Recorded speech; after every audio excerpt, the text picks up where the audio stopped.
There's nothing I hate more than scuff marks on a wall.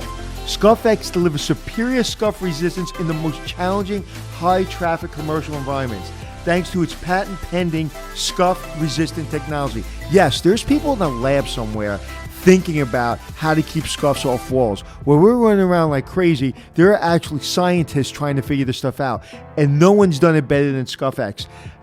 I would not endorse this product if I didn't believe in this product. As a hotelier, it is so important to solve this problem because we spend so much money, so much time on painting hotel rooms that we finally found a solution. And I don't think anyone does it better than ScuffX.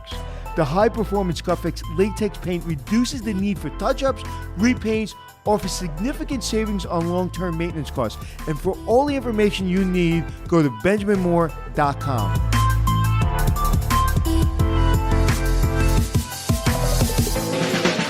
It's checking in with Anthony and Glenn, teaching you to be the hotelier that you wanna be. It's checking in with Anthony and Glenn. Anthony! Pick a number from 1 to 100. If you get it right, I will give you $20. Go. All right. I want to say 75, but my funny answer is 69. How old are you? We're going to start over. Pick a number from 1 to 100, and you win $20. Go. All right. 75. 27. Oh, damn I it. play this game with my kids all the time. I know. You told me about that. You suck at this game. What are we talking about today? I wanted to talk a little bit about the whole notion of trade schools versus college. In particular, I think this is relevant in the hospitality industry, but I think it's also relevant in terms of society as a whole. Now, as a Generation X person, I feel like I was front and center for a pro-college movement that happened in the 70s, and I think it's had a negative effect overall on our society because I think it's helped to create some of the divisions that are playing out right now today. Absolutely. Mm-hmm. And I'm glad we're talking about this because I get this question all the time. I feel that once you hear a kid goes to Harvard, kid goes to Yale, all of a sudden everybody's here and they're there. And all the other kids are here and they're there. So even if you get into a good school but you don't go to Harvard or Yale, you're different. Well, you know, I like to think I'm a little bit of proof of not. I went to a really good school, Park University, but I didn't go to Harvard or Yale. I did okay. And I think even if I didn't go to college, I think I still would have been okay because I didn't learn anything in college that made me who I am today. I think on-the-job training and my ability to evaluate a situation quickly.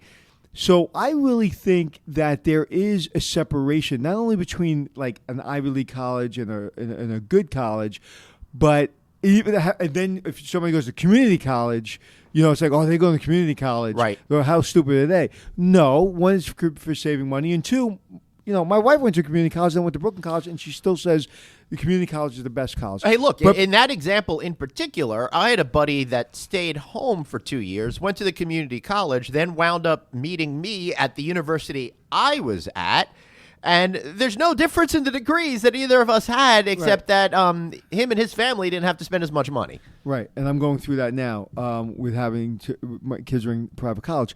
But if my daughter came to me in 10th grade and said to me, Dad, I want to go to a trade school. I want to be an electrician. I want to be a carpenter. I want to be a makeup artist. I want to be a hairstylist.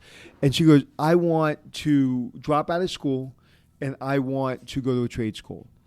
I would say, please finish high school and then go to a trade school. But there should be, because really by the end of 10th grade, are kids really getting smarter in 11th, 12th grade? Or are people really, you know, maybe their maturity level is, they need to catch up to their maturity level so they're not ready to go on their own, of course. But I'd rather them spend the last 2 years in the trade school, learning a trade, so when they get out, they know whether they want to do what they want to do or whether they want to do this or not. And if they don't want to do it, they can go to college or Right. maybe a different trade school. What's happening is too many people are 24, 25 years old and they're lost. Right. Because they went to 4 years of college and they realized. How many people do you know? Have you ever heard this? I'm a lawyer, but I hate being a lawyer, so I opened up a restaurant. I know a lot of people that did exactly that. Not open a restaurant in particular, but spent all of this time, effort, and money to become lawyers, and then they wind up quitting that after a couple of years. 100%. I mean, I've seen it time and time and time. Doctors, I know doctors that have their full medical license and have decided to go into real estate or something else because they don't want to be a doctor anymore. Right. So I think you're right. Even when I was, well, I'm a little older than you, but when I was a kid as well, there was this push for college. And if you didn't go to college, you were dumb or you weren't going to be successful. To this day, most of the people I know that are really wealthy never went to college Right. or went to a trade school or went to 2 years of college Exactly. or dropped out of college. Or maybe they did go to college, but it wasn't their greatest shot. I know that you put me in front of an accounting class and I will get an A. You put me in front of an algebra class and I will get 3 Fs in one class. Right. So my brain thinks a certain way. I can do business accounting as well as anyone, but I can't do algebra. So I felt stupid. I get left back twice in school for a number of reasons, one in first grade, one in 12th grade. First grade because I was sick, and 12th grade because I was intoxicated. Hope my daughters aren't listening to this. Don't worry, they're not. and so, but I was like 75 years Right. old when I graduated high school. right. My daughter said, she goes, you're 20 years old when you graduated high school? Or 21? I was like, yeah. I don't know how old I was. Actually, I'll tell you how old I was. 19. Yeah. And so 19 or 20, going on 20. So I felt dumb. And I think if somebody would have offered me a trade school or offered me the military in Right. 10th grade and said, hey, we'll give you high school credit if you join the military, and then in 2 years I can get my high school diploma and have 2 years of Air Force, I would have been in better shape and I wouldn't have been as old getting my Right. college degree. And I don't remember anything in junior high school, in my junior year or senior year, that helped me today. I don't. No, there wasn't. And I want to explore some of the problems and then talk about how maybe we could change some of those problems. But I saw definitively when I was in the younger years in the 70s and in junior high and high school in the 80s, they slowly started to take away all of those programs that were more trade school related, right? Wood shop, you could- electric shop, all of printing that, shop. automotive, all of those things, even photography and some of those things, everything that was in that one wing of the school where Yeah. you did stuff with your hands. All of that stuff went away. The teachers with the four fingers And- that cut their fingers off right. because they were in wood shop. Exactly. And how could you not love those kind of guys? But I didn't realize it at the time, and it took some reflection interesting. as I got I a never little thought bit about that. older. What I think happened is academia, and this is what the far right likes to blame a lot of the societal ills on here, is academia decided that people that went to trade schools don't have as much societal value. You need to go to college in order to. I think that was the far right or the far left. No, I'm saying that the far right is pointing something out about academia, which might have a good point Right. to Oh, it. I got you. Right. So let's say the far left embrace this type of policy, and just so everybody knows, I'm a crazy, straight down the middle, moderate type of a guy. So I'm not in a political party, and I like to call out everybody. And I think what was happening in the 1980s is that the far left educational fringe decided that college is the only thing that really matters in terms of getting that respect in society. We started to demonize folks that worked with their hands. We started to demonize those types of careers that might be really great for people, that might be able to make them feel satisfied and successful in their lives and help to be a better, more integrated person in society. The plumber in my neighborhood has the biggest house. No doubt. Every single time the plumber, the electrician, all of those guys come to my house, I'm amazed because I'll have conversations with them, and they'll show up in their work truck and they're dressed in work clothes, but they have much, much more cash than I have. Sure they do. And I just actually had my sprinkler guy fix my shower house because I like taking a shower in the summer outside. That's awesome. And the pipe broke, and he fixed it, and it was $250. And I was just like, wow. he's not a plumber, but he can fix the pipe. That was the cheapest I ever got away for a plumber fixing anything in my house. I mean, I thought that was going to be $600, $700 bill just to fix a pipe or two. And I am super jealous of folks that can do amazing things with their hands. Yeah, my brother Angelo is a major builder and does really, really well. And this man could build Empire State Building with one nail and a hammer. I can't hang a picture. And what we've done now as a society, and we complain about not having a great manufacturing base. We complain about losing all these blue-collar jobs. But we have been discouraging people from wanting to be actively engaged in those careers for decades now. And as society, I really believe that we're starting to pay the price for all of that happening. Well, I think what we're paying the price is not so much just the move away from trade jobs. It's going to college and coming out of college and thinking that is your card to get a job, that your diploma basically is allowing you a punch card to a company, that you have you're going to go in, you're going to punch the clock, and you have a job. Right. That's not the case. No. And worse than that is you don't realize that. So what you do is, okay, nobody's giving me a job. Nobody's waiting for me to graduate. So I'm going to send an email into a person that I don't know, and I'm going to send a generic email with a piece of paper, well, not a piece of paper, but my resume, and it's going to go in their inbox. And when they see it, magically, it's going to pop into their hands, and they're going to read it, and they're going to call you. Right. 99.9% of the time, I don't know the correct statistics, but I know in my experience, 99% of the time, people aren't getting the jobs they deserve because there's an email sent to my inbox. There's 5,000 emails sent to my inbox. Right. I don't have the time, right, or the inclination to read that thing. So I'm actually doing a new podcast, and I haven't named it yet, but we just did a pilot for it, and it's about rebranding your personal brand. And don't worry, the show's going to continue. It's just we love Anthony. He's going to give us more content. So it's like Hotel Impossible for your personal brand, and we're going to put on YouTube and stuff, and we just did it. And the young lady told me that, and she wasn't that young. She's probably in the late 40s. What we should do is when you start doing it, we should run an episode on this feed so people can hear it and get exposed to it. Sir. Yeah. And what was interesting was she said, I can't get the job. I said, how long have you been waiting? She goes, well, like a few years. And I go, well, what do you do? She goes, well, I send my resume out. I said, do you ever think about walking into the lobby and handing your resume to the front desk supervisor or human resources director? I never thought of that.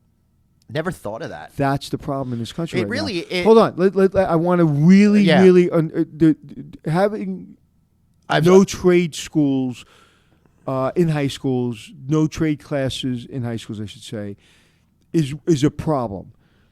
But a bigger problem is the way we go about looking for a job today. Sending your resume through email to a person that you don't know, not writing a personal letter, and not showing up saying, I am interested in your job, is the biggest problem with people getting a job coming out of college and maybe being 2-3 years into their career trying to get a new job.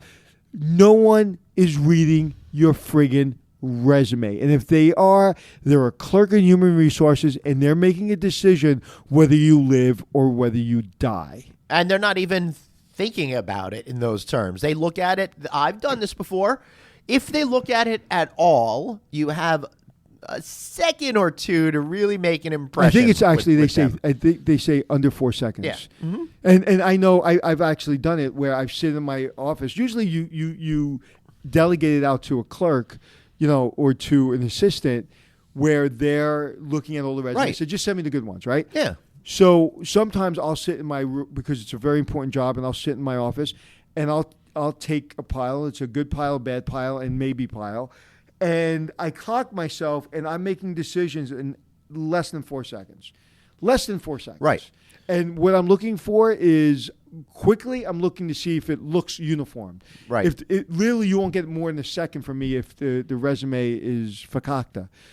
Number one. Number two. Good use of Yiddish, by the way. You're welcome. Mm-hmm. And number two, if the dates, if there's time lapses where you can't account for 3 years, okay, or I see 7 jobs in 5 years, right? You're done, and that all takes me 2 to 3 seconds.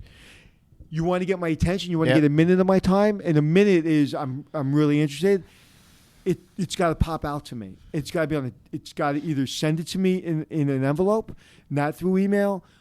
Say something funny on it. I mean, I was listening to something recently where somebody did their resume in crayon, and they got a job. Right. They did their entire resume in crayon. Different. It's different. I mean, like literally, the worst case scenario is they would notice you and pull you out of the pile and take 6 or 7 seconds to really see what's going on. And think you're either nuts. Right. And, if you're not going to get the call, you're not going to get the call. So what's the difference? All right, so here's a piece of advice that's probably not relevant for 2019, but when I was looking for a job in 1993... They had jobs back then? Yeah, believe it or not. One of the things that I would do is I would use different color envelopes and paper because you still had to send it in. I think that's not only relevant, I think it's more relevant. Right. Because I used to get 100 envelopes to my desk at the Plaza Hotel. I don't get any. So when I get mail that's not a bill, I'm excited. Right. You send me you send me an envelope with my name on it and you handwrite it. Yeah. And you put it in a nice envelope and you make it look pretty. Yep.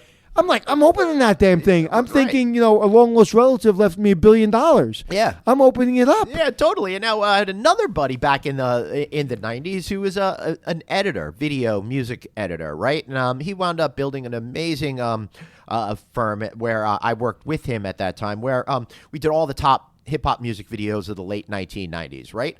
But he didn't just get a job doing videos for Puffy. He had to hustle. He had to get his act together. So what he did is he took his reels and he didn't just send him the mail. He did what you were talking about. He went to every single production house there was, every single music label, and he made himself present. He gave the people the tapes, and he gave them a reason, because he was in person and talked to them and connected with them, to look at those tapes and have already a connection built in, as opposed to being a nameless name on a piece of paper. If somebody sent me a DM tomorrow and said, Anthony, can you teach me about podcasting? I would probably say 90% of the time I'm not going to respond. Mm-hmm. And 10% of the time I'll call me. Here's my number. Right. And then maybe when they call me, I'm busy and they don't call me back. Right. Everybody knows we do this show from time to time at the Garden City Hotel. Yeah, where we're at right now, as a matter of fact. Beautiful hotel over here, luxury hotel in Nassau County, Long Island. If somebody sent me a DM and say, hey, the next time you're at the Garden City Hotel, can I sit in on a podcast with you and Glenn and listen to how you do it and show me how to do it? I think you would be happy to show someone, a young person, do that. Right. And then you come maybe with a little fruit basket or a little box of chocolates, and then you send us a follow-up letter. That's the way to get our attention. Right. To send me a DM, just say, hey, call me, or like I don't have 20 minutes to write how to do a podcast. First of all, I don't know how to do a podcast outside show up and have Glenn do everything. Right. I wouldn't know how to post it. I wouldn't know anything about the technical end of the podcasting world. So I would invite you here and I would ask you to go. But you have to take the initiative, and you have to. I'm not going to invite you unless you ask me. Right. And now that everybody's going to call and invite themselves, now you got to do something more creative, not something I just said. But it's about creativity, because if you're working in a business, you want people to be creative and you want people to think. So what's the greatest way of showing me you think? Right. By getting my attention in a very unique way. Yeah, absolutely. So we've kind of shifted from the debate of trade schools versus colleges to how to have the right type of hustle and how to make yourself stand out. But more importantly, my hands smell very fresh right now because I just washed them, and the soap they use at the Garden City Hotel is unbelievable. Yeah, I know. I'm washing. I just washed my hands, and I'm smelling my hand. Man, this hand smells good. And this is really weird to say, but it makes me feel pretty. Yeah. Right. All right. So, and I feel like, I don't know what's going on in society right now with, and I hate to say the younger generation, but you are the folks that are out there having to really get that hustle in order to be recognized and get your foot in the door and get those jobs that are going to take you to places where people eventually know you. And you could do things a little bit No one's waiting to give you a job. That's no one's waiting. And it's something we go through in show business. My agent is waiting there for somebody to call him for a job for me. Right. They're not picking up the phone and looking for a job for me. They're waiting for me to come up with a great idea, calling them and say, hey, I have this great idea, call this person, and what do you think about the idea? Please, thank you very much. No one is doing my bidding. No one is doing the heavy lifting for me. That's really frustrating. And that's not frustrating. again, we I would talked think about in this that- before, the rules of life. It's frustrating to me. Rule in the- number in the one, sense no of one that, gives but- a shit. Right, nobody gives a shit at all. They will like you, but they don't give a shit about like you. our recent podcast Yeah. that you labeled aptly. Yeah. Shut the f- up, nobody cares, right? Or something Yeah. like that. Yeah, I mean, it's really true. And it's nothing personal. It's just that we're all caught up with our day-to-day stuff. And we have great intentions, and we mean sometimes to get to stuff, but it's not up to us to be the one that's ultimately going to help you. I have it every day. Somebody DMs me, a young person, say, hey, can I send you my resume? Sure. You send me the resume. I'll take a look at it. That's it. I looked at it. Did you follow up and say, hey, Anthony, what did you think of my resume? Right. No. I don't. I forgot. After I read it, I had 10 other calls. If you text me and say, hey, do you have a chance to look at my resume? Yes, I did. I think it's good. What do you want to do with it? Do you mind if I give you a call? Sure. Here's my number. Call me. Right. You have to control me. Right? You have to control the process. You know, what do they say about sales? On the 7th time somebody may buy it? Yep. I mean, there's one guy in particular that sends me so much junk email that eventually I think I'm going to buy his system, and he's a good friend of mine. And I think I'm just going to be sick and tired of getting his emails. Yeah, it's so true. And I don't want to, I don't want to sound, persnickety over here. But when I was in my 20s, I made that mistake. I was way too passive, Anthony. I'd sit back and let things not happen to me instead of creating an environment where I made things happen, right? Thank God I finally learned that lesson. And at this point in my life, if I want something, I'm going to go and get it, because I realize the worst thing that people could say is no. You know what? I always say, my friend said, Anthony, you move so much, it's going to be hard to whack you. And it's true. If anybody wants to whack me, it's pretty hard because I move so much. It's like we talk at the end of the show sometimes about my poker habit, that I love playing poker. Right. But when I'm not playing poker, I play poker maybe once a month. Okay? Yep. I'm working 18, 19, 20 hours a day. Yep. You know, where some people will take a day off or some people or go on vacation, poker is my day off or is my vacation, but I'm at it 18 hours a day. Mm-hmm. And because no one's looking to give me a new show, a new podcast, a new business, pay my bills. Right. It's like I'm at it. And Yeah. I'm so busy being busy that I don't think of the things I'm not getting. I'm only thinking about the things I am getting. Right. And there was I was watching something yesterday. I watched Dana White's Contender Series about MMA fighters trying to get a contract into the UFC. UFC being the best MMA company in the world. And if you're with MMA, if you're with UFC, it's like being in Major League Baseball. You know, it's one thing to be in a different league or in AAA, but once you're in the major leagues, it's a whole different world. So UFC is a big deal for MMA fighters. And this one gentleman, he got a chance on the Contender Series, and people that follow MMA know there's one thing you don't do, and you don't miss weight. So if you're supposed to come in at 160, you come in at 160. Right. That's it, end of story. Well, he came in. He was supposed to come in actually at 140. He came in at 145. He came in 151. Ooh, now, 6 huge. pounds doesn't sound like a lot. You can't sweat that out. But between 145 and 151, that's like fighting a heavyweight if you're 145. Right. It's huge. No, you can sweat out. He didn't sweat enough. It's the Really? pound. You Yeah, can? You can sweat 6 pounds? I've seen people or heard people sweat 8 pounds in a day. Absolutely. So my point being is the other opponent can take the fight or not take the fight. The opponent took the fight. He looked a little smaller. He was a really good fighter, but he lost to the bigger guy. Right. So now the commentators said, this is bad. Dana White comes out at the end of the show and says who's going to get a contract and who's not going to get a contract. And all the commentators like, I can't see Dana White giving this guy a contract, even though he won and he looked beautiful and he looked great and strong, because he was overweight by 6 pounds. And Dana White, out of 5 fighters that won their fights, 4 of them got contracts, and the one guy that didn't get a contract was the guy that missed weight. And Dana White said he's an amazing fighter who will eventually be in the UFC, but I just cannot give somebody a contract that missed weight. Now the commentator was completely down on this guy. He goes to be interviewed, and he was so humble and so gracious and started to cry and started to say, I made a mistake. I own this. It is my fault. I proved in the fight that I can fight. I'm going to prove it again. Right. There's no excuses. I am sorry. Dana White is right for not giving me a fight. I wouldn't give me a contract. I wouldn't give me a contract. I have to earn it again. I'm ashamed. I embarrassed my family, my coaches, my neighborhood. the postman. I embarrassed everyone, and I'm sorry. The guy won the commentators over in 3 seconds, won me over because he was humble. Right. So when you're trying to get a job, and I don't know if this is a great example of what I'm trying to say, but you have to be humble, and no one's looking to give you a job. So you have the right credentials, or maybe you don't have the right credentials. You have to be humble, and you have to show why you deserve a shot. And this guy, again, not the best example because we're talking about MMA, but he showed why he deserves a shot. You have to show somebody, even if you don't make a mistake and you graduated a good school, you still have to show somebody why you deserve a shot. And people are waiting. And I've said this on another podcast where people think success comes in a box with a bow on it. And an UPS man delivers to your house and says, "Hi, this is success. Congratulations." Did you ever get that box? I keep feeling like that maybe I'm not at home when they're delivering it. I get boxes of shit sometimes, and I never got a box that said, "Here's success." And that's another thing. It's like if you don't get the job, if you do get the interview and you don't get the job, it's not you, man.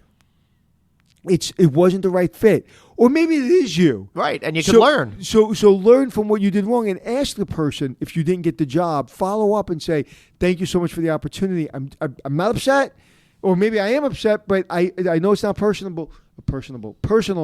Could you tell me what I can do better in the future?" Right. And if that person is a really good human resource director or boss, they would tell you. If they're bad, they will say, "No, it wasn't you. Everything's fine." Which is maybe it was that you were really, really good and the other person was a little more qualified. They can tell you that too. Constructive criticism is everything. So it's one thing getting the job or going to get the interview, but once you get the interview, don't be crushed if you don't get the job. Right. All right. So we've really packed a whole lot in here now. Don't feel like you need to go to a college if a trade school is going to help you ultimately reach your goal. Don't let society tell you what you should or should not be doing. We're talking about being an MMA fighter. Then after that, you've got to have hustle to achieve the dreams that you want in whatever track that you take, because if you're not going to put the energy in, other folks aren't going to give you the energy back to help you succeed. And again, getting back to the MMA part, here we go with MMA again.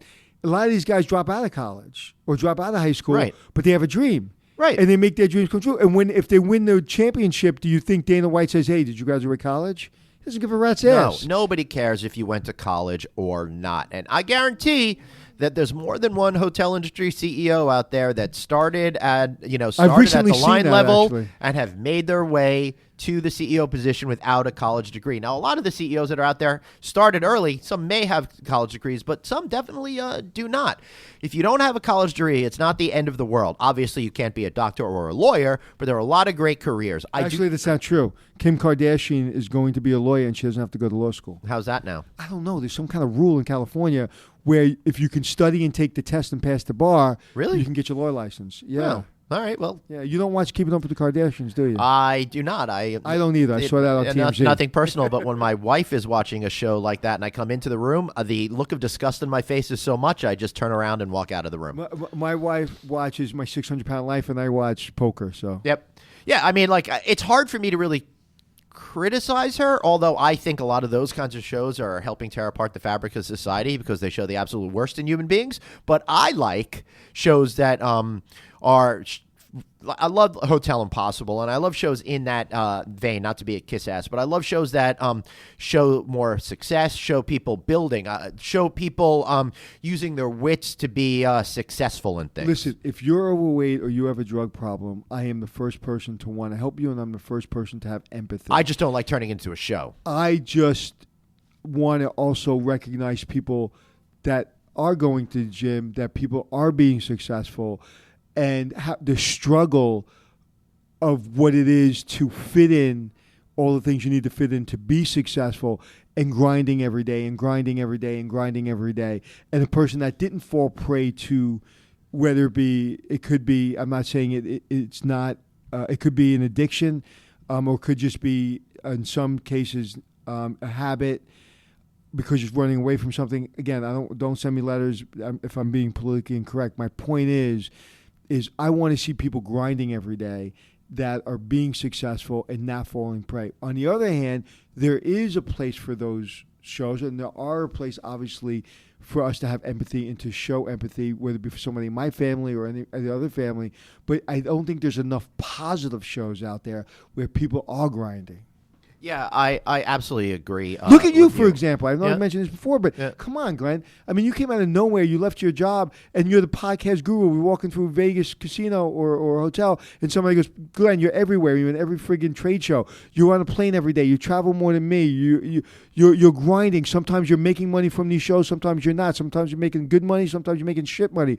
Sometimes on the podcast you make good ad revenue. Sometimes you make shit ad revenue. Right. But you're fucking grinding every day, and that Right. inspires me. Thanks, man. And it should inspire other people that, it's no one's looking for Glenn to be a podcaster. No one's looking for Glenn Right. to be the face of the hotel industry, internally the face of the hotel industry.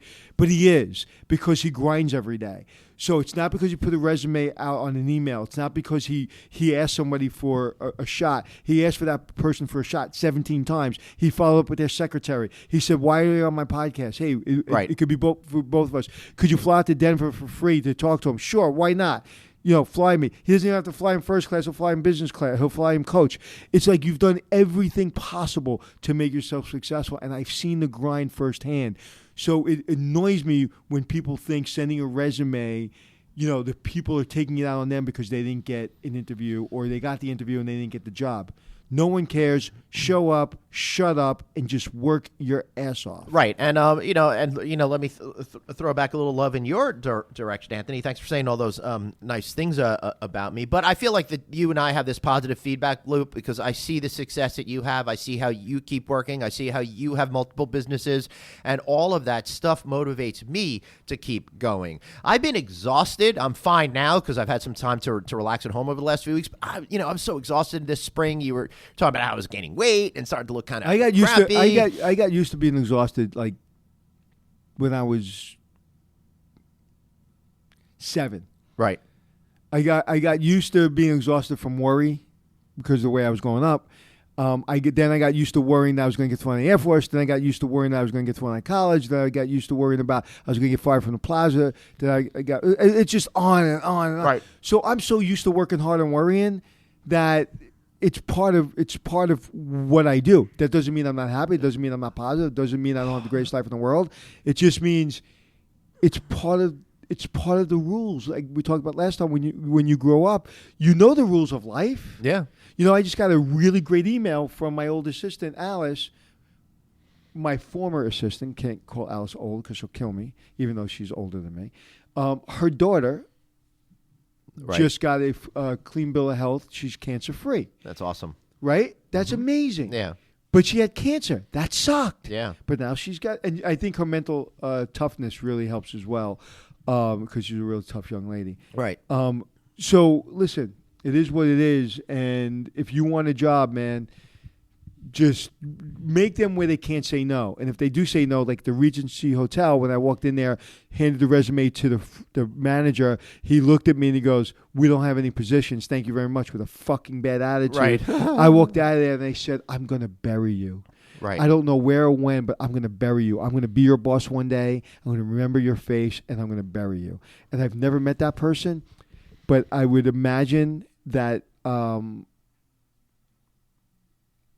if we go toe-to-toe right now, I think I did okay in my career without him. I think I think you did. so when people do say no and people do dismiss you, make it your fuel, make it your gas, make it your energy. Oh, man, you are so right about that. The first job I had at a hotel industry trade magazine back in the mid to late 1990s, the owner of the company told me that now that I decide to work for a trade magazine, I'll never be able to publish anything consumer focused ever again as long as I live. Right?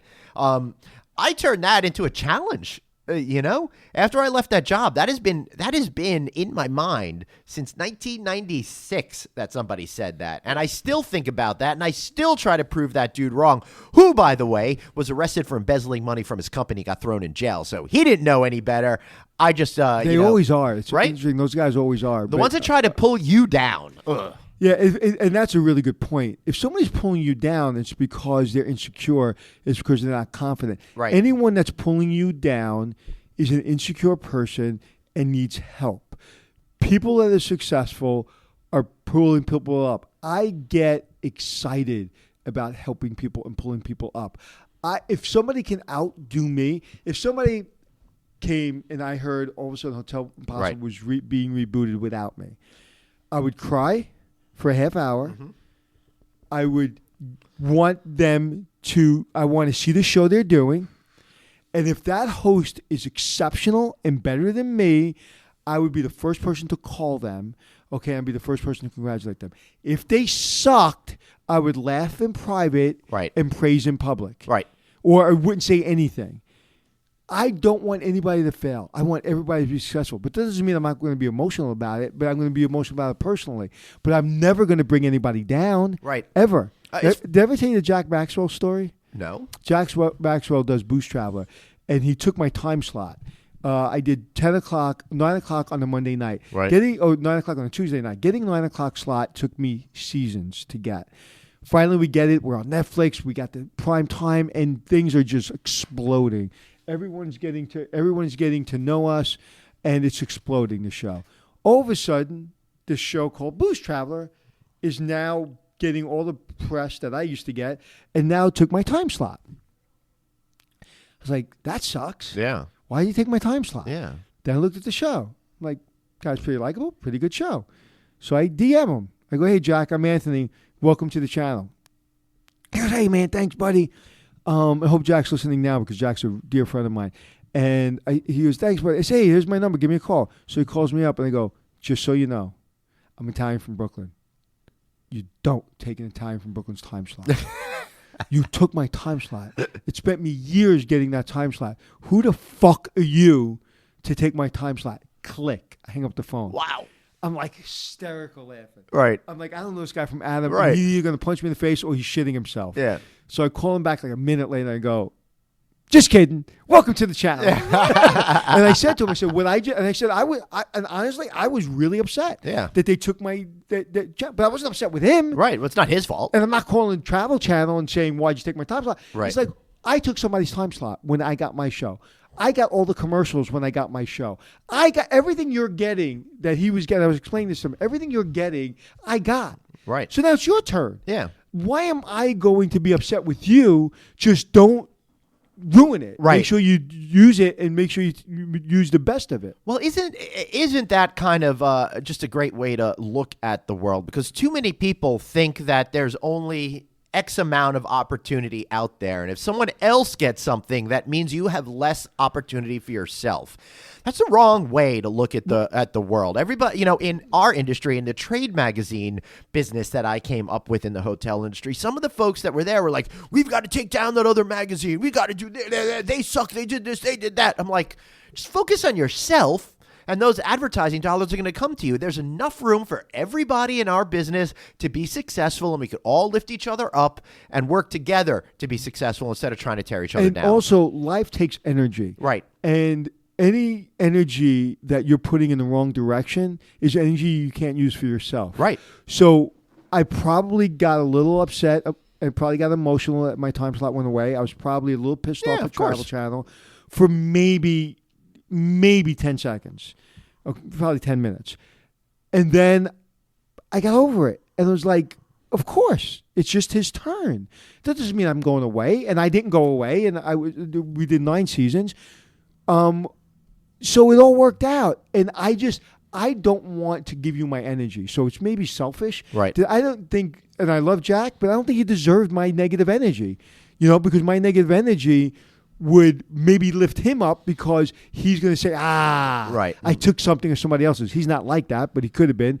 And I made myself feel better because I just got it all out angry and I feel better. Well, I'll just go to the gym and get it out. Yeah. So I just think, and I said to him, just promise that you'll do the same for the next person coming along. We got to help each other out. Andrew Zimmern helped me out. Samantha Brown helped me out. And I will help anybody out. Don't take what's mine on purpose. Don't go after me on purpose. But if you get a time slot that's better than mine, if you get a show and I don't get a show, it's all good, man. It's all good. Yeah, excellent. I love it. I think it's a good time to put a pin in this particular episode. So tell me something I don't know about you, Glenn. Well, I teased it, so maybe I should tell you a little bit more about my 90s foray into the hip-hop business. Okay. Yeah. So What's your hip hop name? it's Traveling Glenn? no. Everyone calls me G Love. That's kind of What do they call you? G Love. What's You're kidding, right? No, I'm not. I'm not kidding. I feel dirty and At all. slimy and like. Now I know there's a band out there, G Love and Special Sauce, but I was people called me G all the time growing up. G Love or you know. Okay. G Love. Yeah. Why G Love? Because I thought I'd spread the love, baby.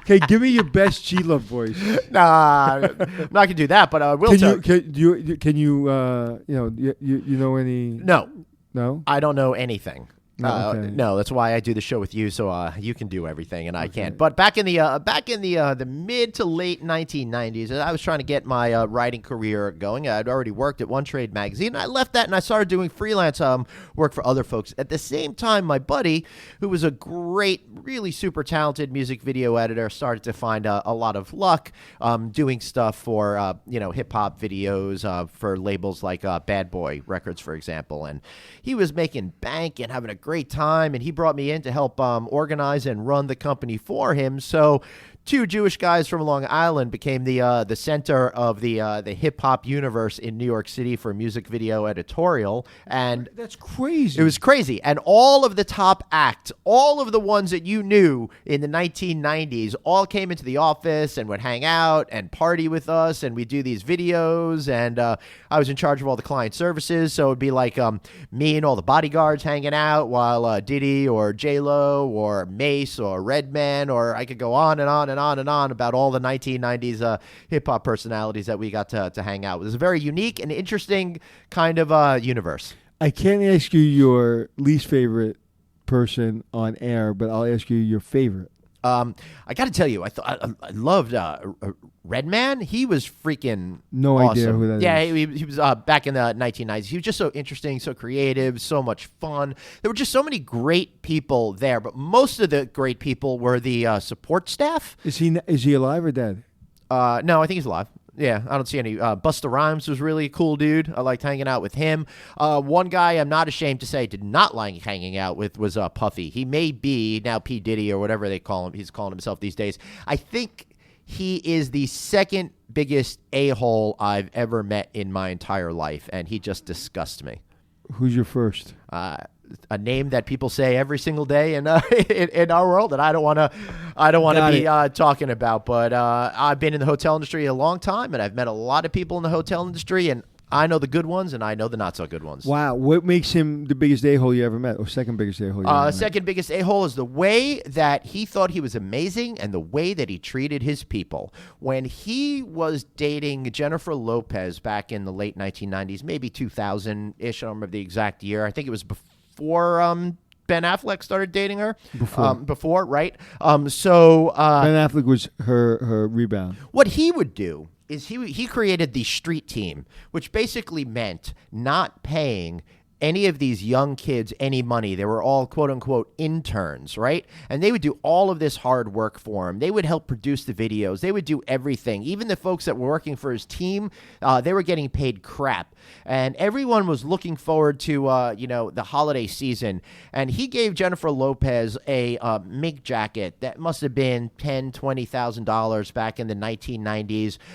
They were flaunting all of that, throwing the champagne all around, and he stiffed every single person that worked for him, didn't say to have a happy Christmas season, didn't give them any bonus whatsoever, and that disgusted me to such a point that this guy was making $50-60 million a year at that point and didn't have the decency to treat his people right, show them the respect that they deserve because they helped him get to the place that he was at, and just didn't even say thank you. That is why I think he's the second biggest a-hole. So who's going to be my co-host on the show after you wound up dead? Yeah, good point. That's a great point. So we'll be doing auditions next week. Or I should say Anthony will be doing auditions.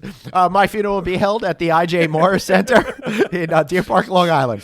and Puffy will be doing the eulogy.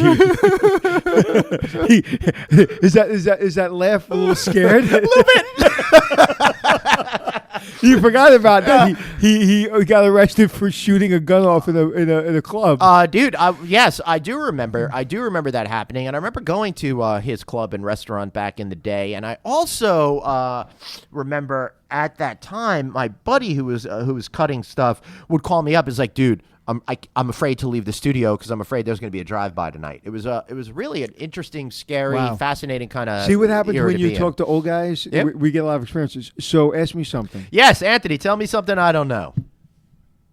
I'll stay with the whole rappers. Yeah. What is the first rap song ever? I would say it was Rapper's Delight. I could quote every word. Yeah? Hip hop, you don't stop rocking, bang bang, jump, bang bang, bang the beat. What you hear is that. You're gonna do the whole thing because that was the first one. Yeah, that was great. I loved that. I'm 6'1" and tons of fun. I dress to a T. I got more clothes than Muhammad Ali, and I dress so viciously.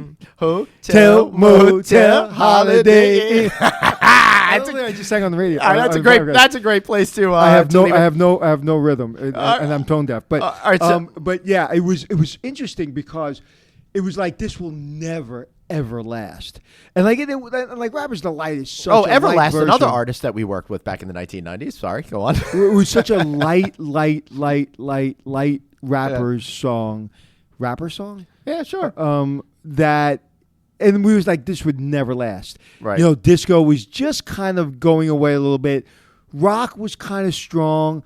And talking about, you're a music guy. Mm-hmm. Are there any good heavy metal bands anymore? I haven't listened to one in a while. But any good, like when you had Rush and Who and Pink Floyd and Led Zeppelin and they were one after another. When was the last time a good rock band came out? Can't remember. I kind of lost track of the music scene now that I'm getting older. Really? It's a shame. You keep track of your medications. Yeah. That's enough. That's enough. I used to think those people that had the the little pill case with the days of the week on it. Okay. So you know how you're getting old? One, you have that case because I have it. Right. And number two, when you go into Dwayne Reed and the young lady who knows you says, "Hey Anthony, would you like us to just set you up with monthly supplies of your medicine so you don't have to keep sending in?" Right. And I was just like, okay. And I'm like, I'm on high blood pressure medicine. I'm on blood thinners, and I'm on a little pill for my stomach. That I have, I'm sharing way too much. That's right. Acid reflux. Yep. I don't, it's not stress related to my high blood pressure. I don't think. Sometimes I have it, sometimes I don't. So maybe it is. And I'm on blood thinners because I had heart surgery about a year and a half ago. I'm on 3 medications, bro. Damn. I never wanted to be on any. I know. It happens. Yeah. It happens. Do I look old? Oh, no, I haven't. Don't answer that. All right, so where can we find you, Glenn?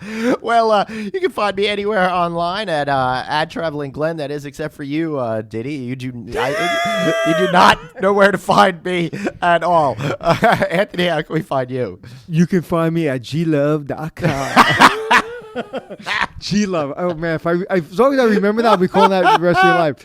You can find me at Anthony Hotels, anywhere you want to be on the internet, G-Love. Yeah, but you can just call me G for short. It's a lot easier unless you're feeling particularly sassy. So for Anthony and Glenn, thanks for checking in. It's Checking In with Anthony and Glenn, teaching you to be the hotelier that you wanna be. It's Checking In with Anthony and Glenn.